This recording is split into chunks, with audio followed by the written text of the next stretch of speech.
Hello guys, welcome to the video. I am Chickstai. I am the guy playing Feral Discipline Priest on TBC together with JDAPS. So a few of you have been asking for a Season 3 BiS list for Feral yeah, I'll try and go over it. So a lot changes from Season 2 to Season 3. Our main pieces are going away from giving plus healing into giving actual DPS stats. Where you can see the head here is giving hit rating, crit rating, and armor penetration. And yeah, in general, most of the set pieces are now giving much more hit rating, which it's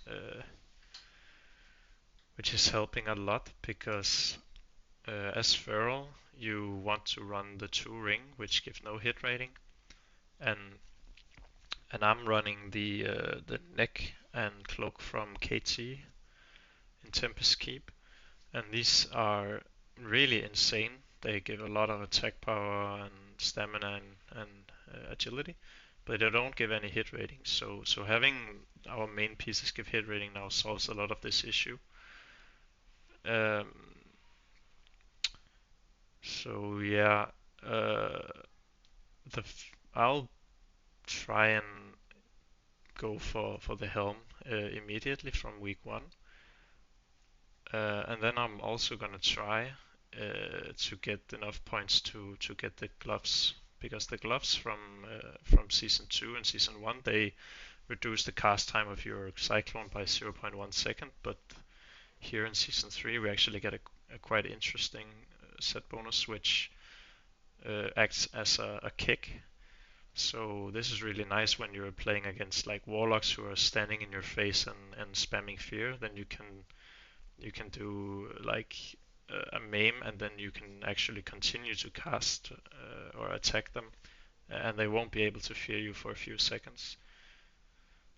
It also works well against like shaman healers when they're trying to heal themselves. You can interrupt them and continue to attack. You can do this versus a druid who is casting clone in your face, and you can just interrupt them. There are even some times where like a mage is trying to poly your healer, and you can interrupt him, and then you can start cloning him, and he cannot like Trinket CS you because he's locked on arcane. So yeah, I'll try to go for those first. Another great thing about all the hit rating that we're getting, we can actually change the helm enchant from attack power and hit rating into strength and intellect. And similarly with the release of Phase 3, we also get the +4 stats for the ring. So in general, here in Season 3, we're gonna have a lot of mana to work with, which is really nice. But yeah, if we go through it in order, I will get the tier helm. I would get the neck from KT. I'll get the PvP shoulders as well. I mean the PvP head, PvP shoulders. I'll get the cloak from KT also. If you're not able to get that, then I believe during Season 3 they will also release Phase 4. And in Phase 4 you can buy this cloak, which gives some resilience and some armor penetration, which is a pretty good upgrade from like the honor sergeant's cloak that you can also buy. So this is a pretty good upgrade, but I do believe the agility is worth more, because agility just gives you everything. It gives you attack power, gives you crit, gives you dodge, gives you armor. It really is our best stat. For the braces, I'll also just go for the PP braces. The weapon is not as big of an upgrade as the main pieces, so I will go for like the helm, chest, gloves, and shoulders. I will go for those before I'll buy the Vengeful staff. I think the only change is you get a little more stamina, and you get perhaps 100 more attack power, if even 100. So I don't think this is something we need to rush. For the belt, you also go for the honor belt. For the legs, we go for the tier 6 from Black Temple. They give a really high amount of hit rating, which is solving almost all of our hit rating issues here in the season. For the boots, I'll go for the PP boots as well. Double 2 ring, of course. We use this for the entire expansion. For the trinket, I was lucky enough to get the tsunami trinket from SSC. This is really great. Also helps me with the hit rating. It gives you crit rating, which is like your best stat, because crit rating is just means you burst more often. Like Feral Druid really rely on burst when you're trying to get kills. Hitting a 2.5k shred versus a 1200 shred is a really big difference. It makes people panic when you just get if you get like 2 crits in a row, you can take like 50% of their HP in an instant. I think this is very good for me because I play healer DPS. But the other great option here in season 3 is also the introduction of the Battle Master trinkets. There are 2 different ones you could go for. It's the attack power one and the crit one, but I would always go for the crit one first. I would always go for the crit one. I don't think the attack power does that much for you. And also when you're playing Feral Rogue, which I believe most people are, the unused health increase is really nice and might save you in a few situations. I will also buy this trinket, and yeah, perhaps in some situations I'll use it if I know I'm playing against a mage rogue or something, which of course you can't know for sure, but at higher rating you meet a lot of the same players. It's easier to kind of see, okay, the only mage rogues are queuing right now, so I'll be using this.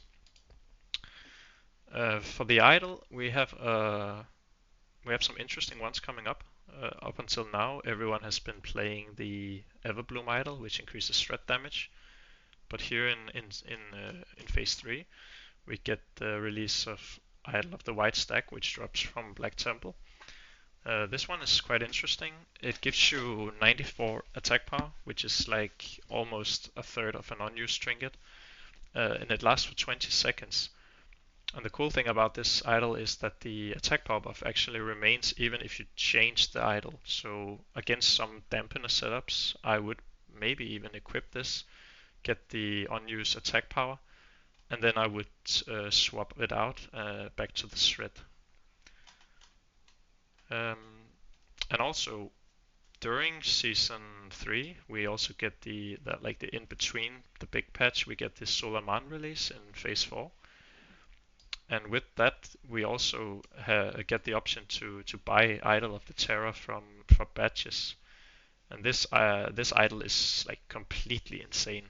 It's pretty much up 24/7.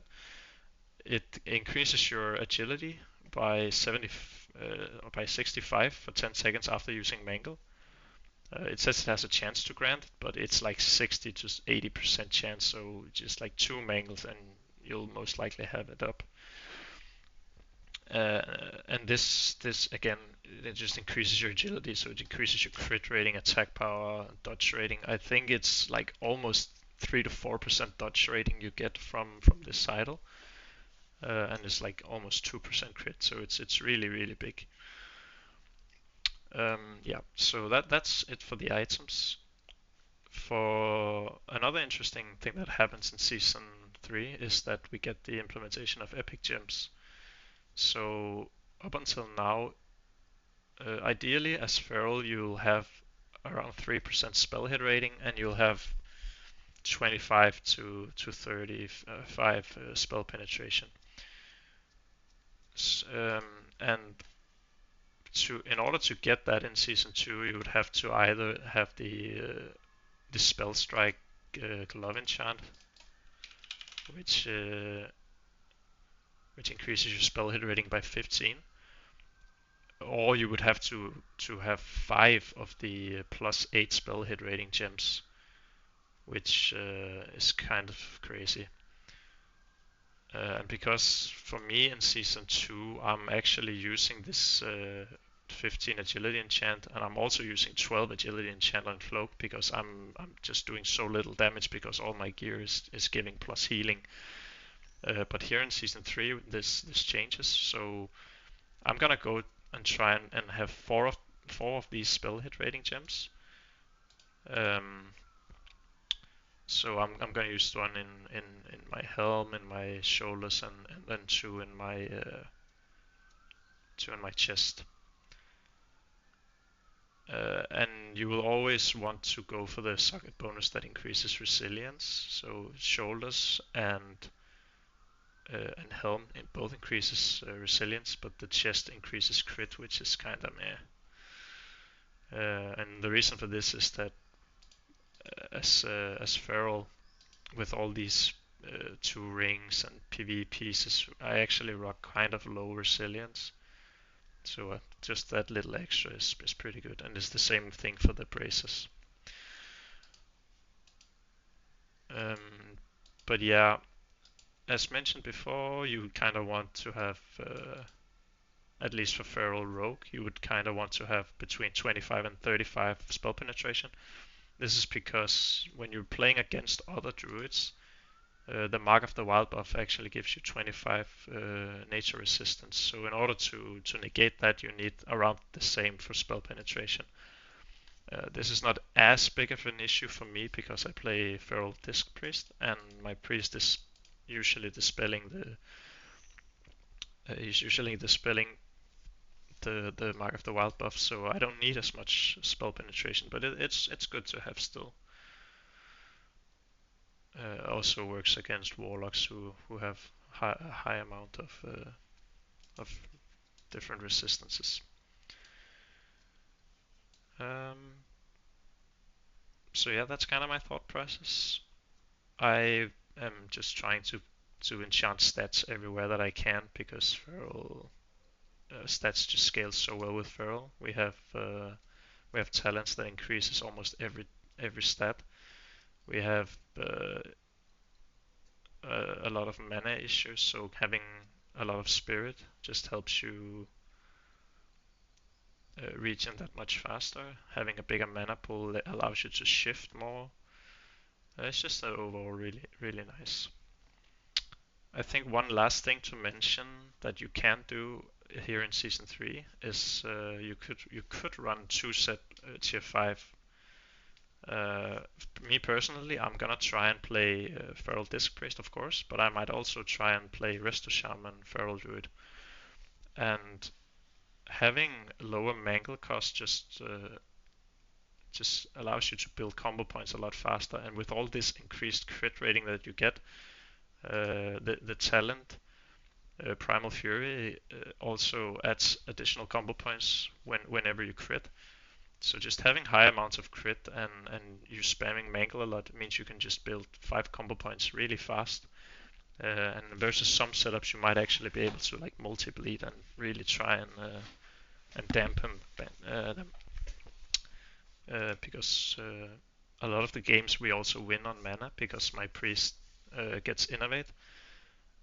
And I have a lot of sustain on myself with the leader of the pack talent, so we just outlast them on mana. So doing like rot damage in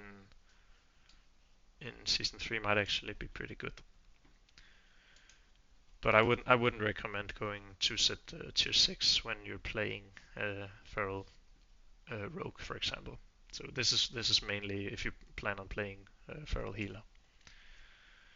But yeah, I think that's it. If you have any questions, feel free to wisp me in game, or you can try and put a put a comment on one of my videos, and I'll explain it as best as I can. But yeah, see you guys.